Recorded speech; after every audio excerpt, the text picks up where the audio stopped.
Hello, and a very warm welcome to everyone to Don't Get a Therapist Yet.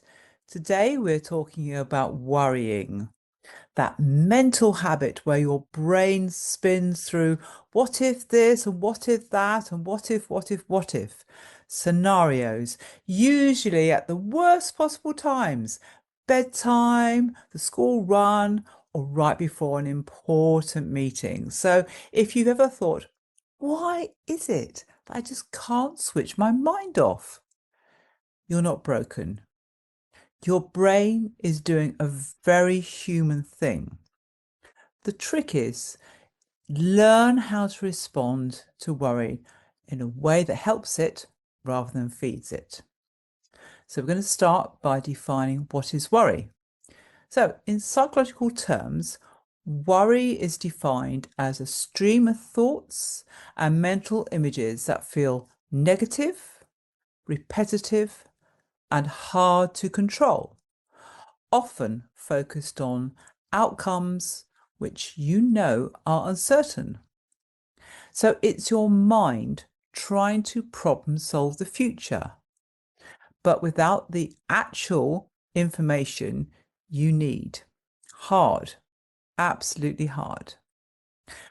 So why in this modern world with all this technology, with all these advancements, why is it that we're still worrying? Why is it still such a common problem? So we all know that our brains have evolved for danger. The problem now in modern life is that danger is more often just constant notifications about bad news, 24/7 information, often scary and catastrophizing and speculating as well. Comparison culture. So, how often do we see more people in the best bikini or the best tan or the bigger house or the bigger car? We're surrounded by it now, aren't we? And impossible standards, especially. I know it is for men as well. I always include men in this, but it can be specifically for women who are juggling a high responsibility job now, but also children, maybe some elderly relatives, and trying to develop their relationship as well. I mean, there's a lot in our plates, isn't it? So what happens then is we're constantly on fight or flight. We're constantly on alert. And then worry becomes your natural strategy. That's what you do. That's what you're used to. That's what you told your brain, and that's what you do. So that's what it is, how to manage it. So it's always good to separate worry into two different types of worry: practical versus hypothetical. A practical worry is something you can do something about, something you can influence. So the worry needs to be real, and it's your ability to challenge or change that worry. Say you've got an issue with your manager, you should be able to speak to your manager. If you're behind at work, there are things you can probably do to help you to get on top of your work, type of thing. If you're worrying about finance, again, you could do some strategies around how to manage your finance. So this kind of worry, we need to have a problem-solving approach, and we'll come back to that. The hypothetical worry is the what-if spiral. So these worries are things you can't solve right now and you can't control. So examples of what-if worries are, what if my child struggles later in life? What if I get ill? What if I mess up and everyone realizes I'm not good enough? How many listeners think that way? I wonder. Hypothetical worry is often about your brain trying to create certainty, but it rarely works. It just keeps you stuck in that vicious cycle of worry, what if, worry, what if, what if, fight or flight, keeping you awake at night, and doesn't get any better. But what we're going to do now is we're going to introduce you to some evidence-based strategies for hypothetical worries. things you can't control. So the first one is from ACT, Acceptance and Commitment Therapy. And it talks about naming the worry. So rather than I'm worried about my child's future, you would change the language and say, I'm having the worry story about my child's future. So instead of arguing with the thought, you step back from it. So rather than I'm going to fail, you say to yourself, I'm having the thought that I'm going to fail. Rather than something bad will happen, you have the thought, my mind is giving me the something bad will happen story. You're worrying about tomorrow, something bad happening tomorrow. And you say to yourself, oh, there we are, there's a worry channel again. You're not trying to make the thought disappear. That's important to say. You're just trying to work on changing your relationship with the thought, which is very, very interesting. So just have a little practice now, mini practice. Choose a worry that you're having, which you can't solve. It's something in the future you can't control. And so instead of saying, say, I'm worrying about work tomorrow, try to say, I'm having the thought that I'm worrying about work tomorrow. And notice if it creates a bit more space between how you feel about the worry now. So we're going to move on to strategy 2, and this is called worry postponement. Schedule your worry time. So you need to take a time out, ideally in a daily situation, sometimes about 10 to 15 minutes if you can spare the time, and not just before you go to bed. So early evening might be a good example. And so there you are at work and boom, here comes a worry. And then you say, no, I'm going to deal with it. Say 6 o'clock, for instance. No, 6 o'clock is my worry time. I'm going to postpone it till 6 o'clock and then I'm going to have a really good worry about it. And then just go back to what you were doing. Why does this work? Well, it's teaching your brain this is not an emergency. You're training attention to focusing on whatever you're doing in the here and now and postponing the worry and reducing the habit. And then when it comes to 6 o'clock, you can have a good old worry about things and, get it all out your system and everything like that. And then you stop. And then you repeat again the next day. It doesn't have to be 6, it could be 7 o'clock, 7:30, something like that. It can be in the morning if you prefer. But the idea is you have a scheduled time each day where you actually focus on your worries and you postpone the other time. Strategy number 3 is mindfulness. Mindfulness is paying attention to the present moment with curiosity and without judgment. There are so many mindfulness practices that I would thoroughly recommend. And you can also go on my website, wendycastelino.com, if you actually want to look at some meditations there. Now, again, we've talked about this. What if it's a future worry? So mindfulness, the concept of mindfulness is it brings you back down to the present moment. You're having a worry? Just try this 60-second anchor. Just focus on your feet being firmly on the floor. Just notice them there. Notice the firmness of your feet. Then notice 3 things you can see. Just focus on the here and now and notice 3 things. And then just take 3 breaths where the out breath is longer than the in breath. And then ask yourself, what's needed in this moment? Not what if, what's needed in this moment? So you can add a little bit of reassurance, self-reassurance. Whatever it is, I can cope with it, I'll be fine. Or just focus again on, at this moment, I'm okay.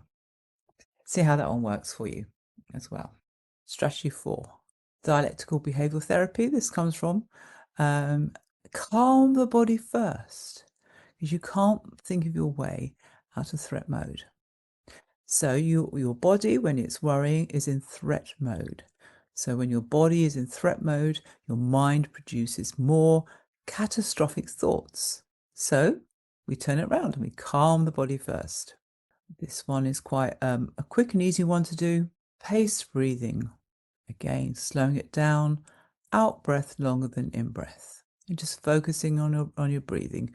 Your mind will go to the worry and come back to the breathing. A temperature shift. Shock your brain or your body more often out of the situation. So splash very cold water on your face, or use a cool flannel, or plunge your hands into cold water as well. that they're very good to actually sort of shock your system into thinking differently. Or another one you can try is a short burst of movement, say 30 to 60 seconds briskly walking on the floor. So you're dumping the adrenaline. Remember, you've got when you're in fight or flight, you've got loads of adrenaline in you. So actually, what's good about that is you're trying to get rid of that adrenaline. Okay. So this is how you can change your physiology. Bring your arousal down, and then you're able to think more clearly. Strategy number 5. This is acceptance and commitment therapy, and this time it's focusing on your values. So the idea is you take a values-based action while the worry is still there. And I'll explain that in a bit more detail. So rather than say to yourself, how do I stop feeling worried? Try to say to yourself, what would I do if I took worry with me, like in a very annoying passenger in a bus? So you decide what is your value in that situation. What matters to you right now? So say you're worrying about your family. An idea would be to, if your family member is there, you go and give them a lovely, calm hug or something like that, or say you appreciate them or something like that.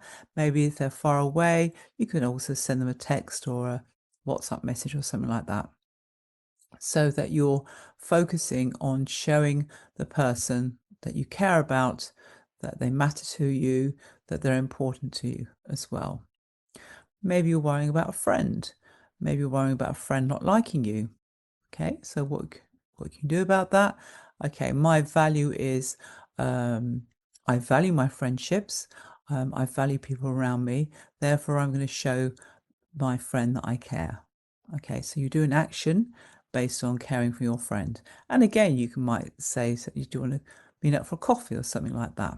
Little actions take matter here. So if you just ask yourself two simple questions: what matters here? What is important to me right now? That's where you're getting your value as well. And then what's one small action I can take that matches my value? And sometimes it's that tiny little action which just is enough to calm your worry as well. Examples of tiny little actions can be to send an email, drink a glass of water, step outside your house or your flat for 2 minutes, or speak to yourself more kindly than you normally would. Sometimes with hypothetical worries, you can't do anything about it. You can't even contact your friend. Maybe you're worrying about something you can't contact your friend, and that's part of the problem. What you can do is be kind to yourself and sort of reassure yourself as well. So a small little micro action could be, it's okay. It's okay. Let's go. Say your name is Jane. Okay, Jane, let's go downstairs and maybe let's have a little rest or something, read a book, take good care of yourself and relax, and then we'll probably help you with your worry. ACT talks about psychological flexibility, and this means able to have a different relationship with your thoughts and the ability to carry on with your life, to move forward, even when your mind is still occupied. And that's a really important difference in ACT. But it can be very freeing as well. If you are able to carry on your life and you just sort of take notice of these worries, but you don't engulf yourself in these worries, that could be a very freeing strategy for you. Now we're going to move on to problem solving strategy for practical worries, things you can actually solve or influence. And this is one of my favorite activities of all time, because you can apply it to so many different situations. You'll be amazed how many situations you can apply it to. It's called the 7-step practical plan, problem solving therapy style. This is when you can actually act on something that you're worrying about. Okay, so finance will be a great example of this.